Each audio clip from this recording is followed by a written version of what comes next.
Hello बच्चों, अगर आप क्लास 12th में हैं तो अगर आपको फिजिक्स से डर लगता है तो अब डरने की ज़रूरत नहीं है, क्योंकि आपके लिए मैं डेली बाय डेली फिजिक्स के इम्पोर्टेंट क्वेश्चंस लेके आऊँगा और आसान से आसान भाषा में आपको समझाने का प्रयास करूँगा।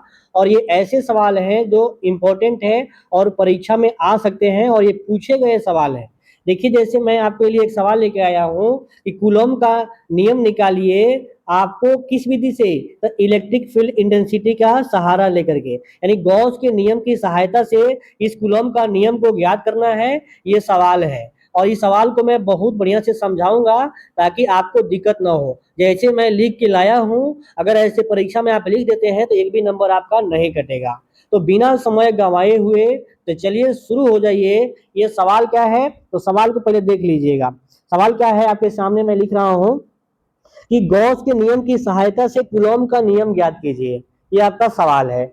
तो हम सबसे पहले क्या करेंगे, गॉस का नियम लिख करके ये ब्लैक पेन से लिखेंगे और यहां से एक लाइन लिख करके यहां लिखेंगे कि गॉस का नियम क्या कहता है, उसको लिखेंगे। किसी बंद पृष्ठ से होकर गुजरने वाला कुल विद्युतीय फ्लक्स उस पृष्ठ के अंदर स्थित कुल आवेश का 1/ε0 गुना होता है। मतलब अगर हम देखा जाए कि उसका फाई यानी फ्लक्स को हम फाई से सिद्ध करते हैं, यानी फाई बराबर होगा Q/ε0। ये क्या हो गया, तो ये आपका जो हो गया, ये आपका गॉस का नियम कहता है। ये पहले लिख देना है आपको। और यहां से देखिए, यहाँ चित्र जो डायग्राम भी बना देना है। यहाँ एक Q1 चार्ज है और यहाँ एक Q2 चार्ज है और इसको हम ये R त्रिज्या लेकर के क्या करेंगे, घेर देंगे। और इसी पे आपका ये गॉसियन सरफेस है। ये कौन सा सरफेस है, ये आपका गॉसियन सरफेस है। और उसके बाद हम क्या करेंगे, देखिए स्टेप बाय स्टेप आपको हम समझा रहे हैं। पहले क्या करना है, गॉस का नियम को लिख देना है। बहुत आसान है। किसी बंद पृष्ठ से होकर गुजरने वाले कुल विद्युत फ्लक्स उस पृष्ठ के अंदर स्थित कुल आवेश के 1/ε0 गुना होता है ना। अब स्टेप बाय वन मान लेते हैं कि निर्वात में एक बिंदु आवेश Q1 रखा जाता है। ये निर्वात है, वहां पे एक बिंदु Q1 रखा जाता है। इस आवेश के चारों ओर त्रिज्या R की एक गोलाकार गॉसियन सतह लेते हैं, ठीक है। और त्रिज्या R की एक वृत्ताकार ये सतह लेते हैं जो गॉसियन सरफेस है, उसको आपको लिख देना है। और देखिए स्टेप बाय टू कहता है कि गोलाकार सतह का क्षेत्रफल आपको पता होना चाहिए कि अगर त्रिज्या R है तो उसका क्षेत्रफल क्या होता है, बताइए 4πr²। ये तो पता ही है आपको, ठीक है, कोई दिक्कत नहीं ना है। अब चलिए, क्योंकि अब आपको ध्यान रखना है विद्युत जो फ्लक्स है, तो विद्युत फ्लक्स निकालने के लिए हम क्या करेंगे, ध्यान से सुनिएगा कि अगर यहाँ विद्युत फ्लक्स अगर हम यहाँ से फाई मान लेते हैं तो बिंदु आवेश के कारण गोलाकार सतह के प्रत्येक बिंदु पर विद्युत क्षेत्र की तीव्रता समान होगी। यानी ये जितने भी ये आपका गोलाकार सतह है, ये गॉसियन सरफेस है, हर जगह क्या है, विद्युत क्षेत्र की तीव्रता क्या होगी, एक समान होगी। यही यहाँ पे लिख देना है। और जो यहाँ पे जो विद्युतीय क्षेत्र है उसको हम क्या मान लिए, ई मान लिए हैं। इसलिए कुल विद्युतीय फ्लक्स जो होगा, यानी फाई इक्वल टू ये फॉर्मूला होता है E इंटू ए, ठीक है। तो इलेक्ट्रिक फील्ड इंटेंसिटी इंटू ए हो जाएगा। और यहाँ से एरिया कितना निकला हुआ है, देखिए एरिया तो आपने याद किया है कि 4πr²है। यहाँ पे ए का मान रखेंगे E इक्वल टू 4πr²। इसको हम समीकरण 3 मान लेंगे। इसको देखिए समीकरण नंबर 1 मान लेंगे इसको। यहाँ पे जो हम ए इक्वल टू 4πr² इसका यूज होगा तो इसको हम 2 मान लेंगे। और देखिए जो आपने फाई निकाला है E इंटू 4πr², इसको आपको 3 मान लेना है।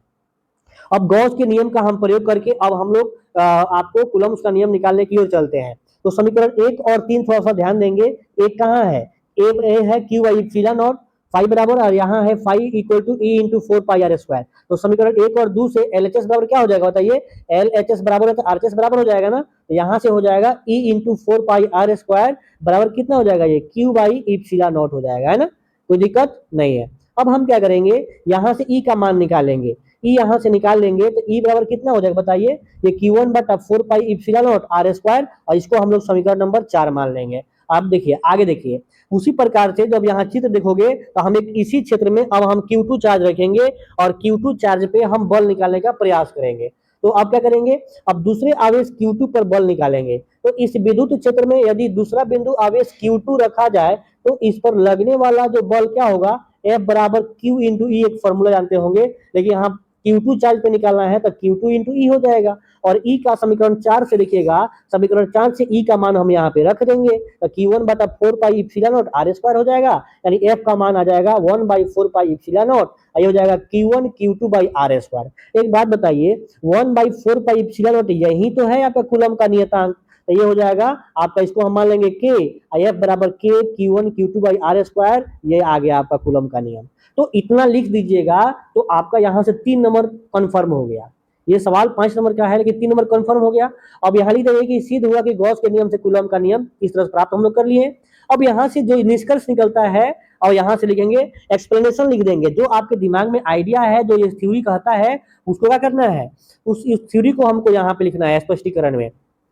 Q1 के कारण उसके चारों ओर विद्युत क्षेत्र उत्पन्न होता है जो सभी दिशाओं में समान रूप से फैलता है। पहला यहाँ कॉन्सेप्ट ये कहता है कि Q1 के कारण उसके चारों ओर विद्युत क्षेत्र उत्पन्न होता है जो सभी दिशाओं में समान रूप से फैलता है। ये पहला फैक्ट है, उसको लिख देना है। दूसरा फैक्ट ये कहता है कि गॉस के नियम से इस क्षेत्र की तीव्रता E बराबर क्या निकलता है, E बराबर Q1 बटा 4 पाई एप्सिलॉन नॉट R स्क्वायर निकलता है। एक तो ये दूसरा का फैक्ट ये निकलता है, इसको भी लिख देना है।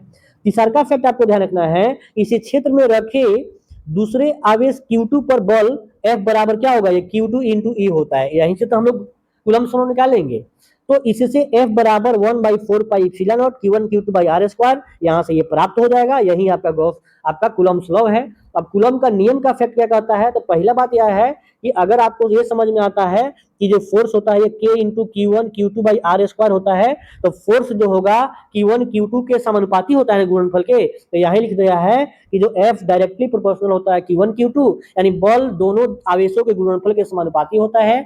यह कूलम का पहला फैक्ट है। दूसरा फैक्ट ये है कि जो बल होता है 1/r स्क्वायर के समानुपाती होता है, यानी बल उनकी दूरी के वर्ग के व्युत्क्रमानुपाती होता है। इसको भी लिख देना है निष्कर्ष में। और तीसरा का फैक्ट ये कहता है कि बल आवेशों को मिलाने वाली सीधी रेखा के अनुदिश कार्य करता है। यानी जो चित्र में हम बात करें, अगर ये Q1 है या Q2 है तो ये बल इसी के लाइन पे काम करेगा, यहाँ चाहे यहाँ, इस बात को ध्यान रखना है।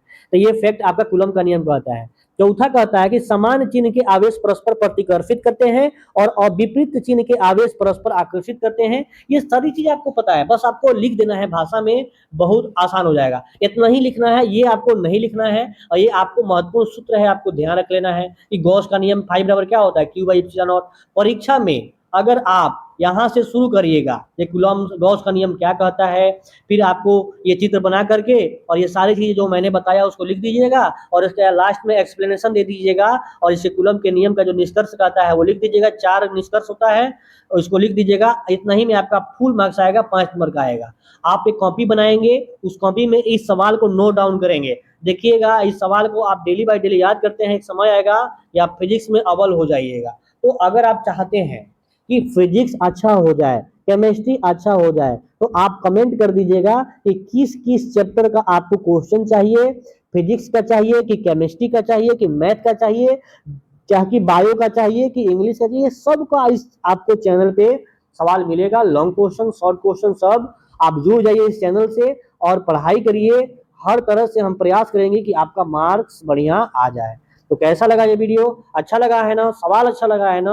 अच्छा लगा है तो वीडियो को लाइक कर दीजिएगा और ऐसे ही सवाल पाने के लिए जो सवाल आपको समझ में ना आए वो कमेंट कर दीजिएगा और वो अगले दिन उसका सॉल्यूशन आपको डाल दिया जाएगा समझा के। थैंक यू, धन्यवाद।